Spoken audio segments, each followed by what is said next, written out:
পশ্চিম এশিয়ায় যুদ্ধ পরিস্থিতি আর সেই আবহে এবার সত্যি হলো গেরস্থের আশঙ্কা। সিলিন্ডার প্রতি ৬০ টাকা দাম বাড়লো রান্নার গ্যাসের। একটি সিলিন্ডার বুকিং করলে ২৫ দিনের আগে করা যাবে না আরেকটি সিলিন্ডারের বুকিং। শনিবার থেকে ঘরোয়া এবং বাণিজ্যিক রান্নার গ্যাসের দামও বাড়ানো হয়েছে। অরিত্রিক ভট্টাচার্য প্রতিনিধি আমাদের সঙ্গে রয়েছেন। অরিত্রিক, মাসের শুরুতেই যেভাবে এই যুদ্ধ পরিস্থিতিতে মধ্যবিত্তের হেসেলে মধ্যবিত্তের পকেটে একটা টান পড়েছে, কি বলছেন উপভোক্তারা? দেখো, মূল যে সমস্যার জায়গাটা দাঁড়িয়েছে, আমরা জানি যে প্রতি বছর মাসের ১ তারিখে গ্যাসের দাম রিভাইজড হয়। তো চলতি মাসেও কিন্তু মার্চ মাসে যেটা দেখা গেছিল যে ঘরোয়া গ্যাসের দাম সেই 2025 এপ্রিলের পর আর বাড়ছিল না, সেই পরিস্থিতি বজায় ছিল। কিন্তু তারপরেই এই যুদ্ধ পরিস্থিতি পুরো বিষয়টিকেই বদলে দেয়, এবং বদলে দেওয়ার পর এই মুহূর্তে যে পরিস্থিতি দাঁড়িয়েছে যে ৬০ টাকা করে দাম বাড়িয়ে দেওয়া হলো, যেটা আজকে থেকেই লাগু হয়ে গেল।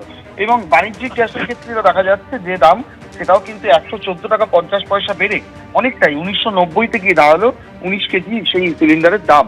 এর পরবর্তী সময় যেটা বলে রাখা দরকার যে গতকালকেই আমরা সম্প্রচার করেছিলাম যে কেন্দ্রীয় মন্ত্রকের তরফ থেকে নির্দেশিকা জারি হয়েছিল যে ২১ দিনের একটি ক্যাপিং রাখা হবে, অর্থাৎ বাড়িতে গ্যাস ডেলিভারি হওয়ার ২১ দিন পর পরবর্তী সিলিন্ডার বুক করা যাবে। সেই নিয়মেও কিন্তু আরো বদল এলো। মধ্যরাতেই সব ডিলারদের কাছে পাঠিয়ে দেওয়া হয়েছে এই নির্দেশিকা। এই ক্যাপিং হবে ২৫ দিনের, অর্থাৎ বাড়িতে গ্যাস ঢোকার ২৫ দিন পর আবার বুকিং করা যাবে।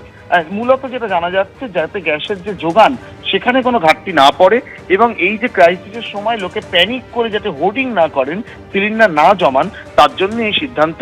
তবে গ্যাসের এই দাম বাড়া অনেকটাই কিন্তু সমস্যায় ফেলবে মধ্যবিত্তকে। ধন্যবাদ অরিত্রিক। আশঙ্কাই সত্যি হলো, যুদ্ধের আঁচ এবার রান্নাঘরে। এক ধাক্কায় ৬০ টাকা বাড়ানো হলো ঘরোয়া গ্যাসের দাম।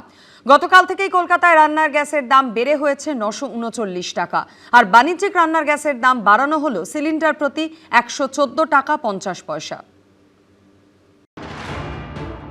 যুদ্ধের সরাসরি আঁচ এসে পড়ল ভারতে। বাড়ল রান্নার গ্যাসের দাম। শনিবার থেকে ঘরোয়া এবং বাণিজ্যিক দুই রান্নার গ্যাসের দামই বাড়ল।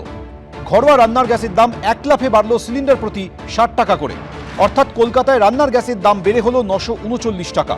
১৯ কেজির বাণিজ্যিক রান্নার গ্যাসের দাম বাড়ল সিলিন্ডার প্রতি ১১৪ টাকা ৫০ পয়সা, অর্থাৎ দাম বেড়ে হলো ১৯৯০ টাকা। এক কথায় বড়সড় চাপ বাড়ল সাধারণ মানুষের। যুদ্ধ অবিলম্বে না থামলে আর কোন কোন ক্ষেত্রে চাপ আরও বাড়বে তা নিয়ে আশঙ্কায় সাধারণ মানুষ। কথায় আছে, তেলে জলে মেশে না, কিন্তু পারস্য উপসাগরীয় দেশগুলি থেকে তেলের ট্যাঙ্কার ওমান সাগরে এসে না মেশা অবধি ঘুম উড়েছে গোটা বিশ্বের। পশ্চিম এশিয়ার যুদ্ধের আঁচ সরাসরি এসে পড়তে চলেছে ভারতের রান্নাঘরে। হরমুজের দখল ধরে রেখেছে ইরান, আর এই পরিস্থিতিতে ভারতের জন্য ক্রমেই বাড়ছে উদ্বেগ। তেল এবং এলপিজির যোগান নিয়ে বাড়ছে আশঙ্কা। রাজ্যের এলপিজি ডিস্ট্রিবিউটরদের তরফে দাবি করা হয়েছে তাদের কাছে মাত্র ৪-৫ দিনের জন্য এলপিজির স্টক রয়েছে।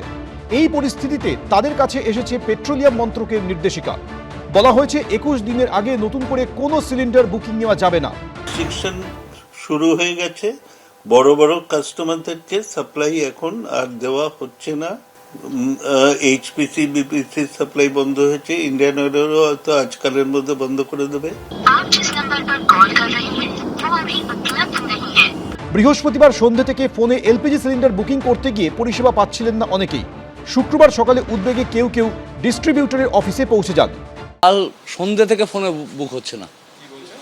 আমি আজ যার জন্য অফিস না গিয়ে এই বুকিং নিয়ে চলে এলাম। শুক্রবার সন্ধ্যে থেকে অবশ্য ফোনে এলপিজি বুকিং পরিষেবা ফের চালু হয়। সূত্রের খবর, এই পরিস্থিতিতে রান্নার গ্যাসের উৎপাদন বাড়ানোর নির্দেশ দিয়েছে কেন্দ্র। সরকারি সমস্ত রিফাইনারি সংস্থাকে এই নির্দেশ দেওয়া হয়েছে। কেন্দ্রীয় সরকারি সূত্রে অবশ্য দাবি করা হচ্ছে দেশে তেল ও রান্নার গ্যাসের ঘাটতি নেই, কিন্তু বিশেষজ্ঞরা বলছেন যুদ্ধ যদি লম্বা চলে এবং ইরান যদি হরমুজ প্রণালী চীন ও রাশিয়া ছাড়া আর কারো জন্য খুলে না দেয়, তাহলে সংকট তৈরি হতে পারে। তার কারণ, তেলের দাম বিশ্ববাজারে চড়চড় করে বাড়ছে। ২৬শে ফেব্রুয়ারি বিশ্ববাজারে অপরিশোধিত তেলের দাম ছিল ৬,৫০০ টাকা প্রতি ব্যারেল। ২রা মার্চ সেই দাম বেড়ে হয় ৭,১৭৫ টাকা। ৩রা মার্চ অপরিশোধিত তেলের দাম বেড়ে হয়েছে ৭,২৭৮ টাকা। ৬ই মার্চ ব্যারেল প্রতি অপরিশোধিত তেলের দাম আন্তর্জাতিক বাজারে দাঁড়িয়েছে প্রায় ৭,৭০০ টাকা। বিশেষজ্ঞদের আশঙ্কা, যুদ্ধ টানা চলতে থাকলে এই দাম ব্যারেল প্রতি পৌঁছে যেতে পারে ৯,০০০ টাকার উপরে। ১.৫ মাসে কনজিউম করতে পারি, তাহলে কিন্তু আমার মনে হয় যে সংকটটা, উদ্ভূত সংকট যেটা তৈরি হচ্ছে, যে অনিশ্চয়তাটা তৈরি হচ্ছে, সেটা সাধারণ মানুষ সেইভাবে মোকাবিলা করতে পারে। সাধারণ মানুষ তো মানে একদম সবসময় দেয়ালে সাধারণ মানুষের পিঠ থেকে যায়। গোটা বিশ্বে প্রতিদিন এই হরমুজ প্রণালী হয়ে পৌঁছয় 150 লক্ষ ব্যারেল অপরিশোধিত তেল। এর মধ্যে ভারতে আসে 25 থেকে 27 লক্ষ ব্যারেল, আর এলপিজির 80 থেকে 85% হরমুজ প্রণালী হয়ে ভারতে আসে। এই জলপথ হয়েই আবার ভারতে আসে লিকুইফাইড ন্যাচারাল গ্যাসের 60%। পেট্রোলিয়াম ও প্রাকৃতিক গ্যাস মন্ত্রী হরদীপ সিং পুরী জানিয়েছেন, দেশের নাগরিকদের জন্য সাশ্রয়ী দামে জ্বালানি মেলা নিশ্চিত করাই আমাদের অগ্রাধিকার এবং আমরা এটাই করছি। ভারতে জ্বালানির কোনো ঘাটতি নেই এবং আমাদের গ্রাহকদের জন্য চিন্তার কোনো কারণ নেই। কিন্তু ইরান যদি দাঁতে দাঁত চেপে ট্রাম্পের বিরুদ্ধে লড়াই চালিয়ে যায় তাহলে কিন্তু চিন্তার যথেষ্ট কারণ আছে বলে মত বিশেষজ্ঞদের। আমার তো সাথে ইন্ডাকশনও চলছে, অপশন রাখতে হচ্ছে, না খেয়ে তো আর কেউ থাকবে না। তো মানে নয় কেরোসিন, নয় ইন্ডাকশন, নয় কিছু তো একটা মানুষের সাবস্টিটিউট ফর কুকিং পারপাস রাখতেই হবে। হরমুজ প্রণালীতে এই অস্থিরতার মধ্যেই রাশিয়া থেকে তেল আমদানিতে ভারতকে সাময়িক ছাড়পত্র দিল আমেরিকা। ডোনাল্ড ট্রাম্পের প্রশাসন জানিয়েছে আগামী 1 মাস রাশিয়ার থেকে তেল কিনতে পারবে ভারত। রাশিয়ার তেল কিনতে পারবে ভারত। এই ডোনাল্ড ট্রাম্পই জানিয়েছিলেন নরেন্দ্র মোদী সরকার রাজি হয়েছে রাশিয়া থেকে তেল না কিনতে। তখনই প্রশ্ন উঠেছিল, ভারত কোথা থেকে তেল কিনবে কিংবা কিনবে না তা ঠিক করে দেওয়া ট্রাম্পকে। এই পরিস্থিতিতে আমেরিকার অর্থ সচিব Scott Bessent social media post করে লিখেছেন, ডোনাল্ড ট্রাম্পের জ্বালানি কর্মসূচিতে তেল ও গ্যাস উৎপাদনে রেকর্ড উচ্চতায় পৌঁছেছে দেশ। বিশ্ববাজারে তেলের সরবরাহ সচল রাখতে আমেরিকার অর্থ বিভাগ ভারতকে রুশ তেল কেনার অনুমতি দিতে 30 দিনের একটি সাময়িক মকুব বা ওয়েভার জারি করেছে। এরপরই মোদী সরকারকে অল আউট আক্রমণে নেমেছে বিরোধীরা। তাদের প্রশ্ন, মোদী সরকার কি ট্রাম্পের ছাড়পত্র না পেলে এখন কোনো কাজই আর করতে পারে না? भारत का प्रधानमंत्री अमेरिका और इजराइल के हाथ की कठपुतली बन चुका है। They are giving us a licence for 30 days. It's not just a licence, it's a waiver. Waiver कहां दिया जाता है? वेवर वहां दिया जाता है जहां रेस्ट्रिक्शन डाली जाती है। भारतीय जनता पार्टी की केंद्र में सरकार राष्ट्र हितों से परे कोई काम करेगी और राष्ट्र हित में अपना काम करती जाएगी। ये अपना बोलते रहेंगे, काम जो देश हित में होना है वो होते रहेंगे। যুদ্ধ কবে শেষ হবে? সংকট মিটবে না জটিল হবে? সাধারণ মানুষের হাল কি হবে? ভারতের কি হবে? এগুলোই এখন মূল প্রশ্ন। সুকান্ত মুখোপাধ্যায়, এবিপি আনন্দ।